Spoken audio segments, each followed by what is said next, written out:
Hello guys, muri sei kwose kwamangava muri kuma TV mana nyika. So this is just a quick reminder.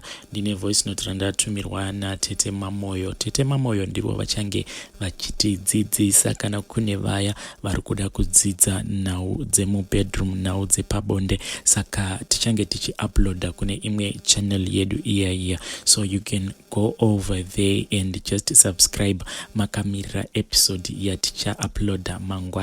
Vachange vachidzidzisa kuti mudiwa wako ungamufadza sei kana mava muimba yenyu yemukati.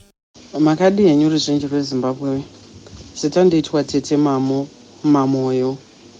Ndiri pano ndichange ndichitandara nemi tichikurukura zviri kudai kuwanikwa zvichatinetsa, zviri kudai kuwanikwa zvichaputsa dzimba dzakawanda, nekushayawo vanotibatsirawo, nekushayawo ruzivo rwakati tekeshe.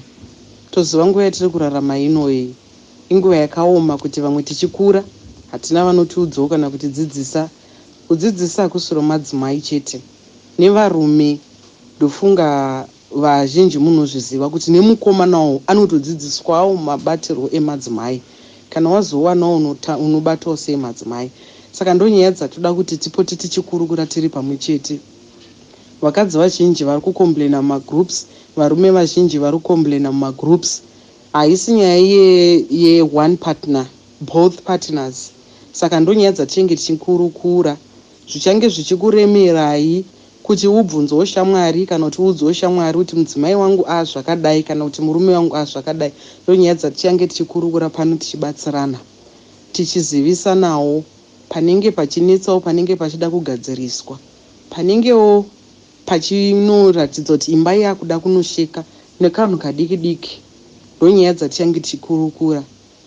Kana tokurukura nyaya dzakadai hatifaniri kunyara, nekuti tisu tiri kuda kubatsirwa. Saka nyatsotaura nyaya dzenyu nemo nezviri kuitika nemamiriro azviri kuti tibatsirikane. Ndatenda zvangu.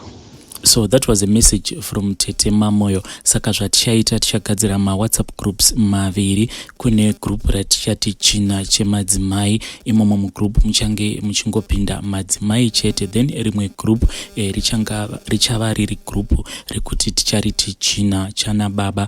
Muchange muchingopinda vana baba chete vachidzidziswa kuti when you are into marriage unofanira kuhandla sei ma issues emba mako, and also the same goes for vanamai vachange vachidzidziswa zvekare naivo Tete Mamoyo. But still tichange tichiuya kuchannel iya yandogara ndichingotaura nezvayo tichingo-uploada. So matopics amunenge muchitaura kuWhatsApp group ikoko, amunenge muchida kuti titaure pamusoro pawo, ndiwo emamwe matopics atinozo-uploada paYouTube. Ngatisanganei kuWhatsApp.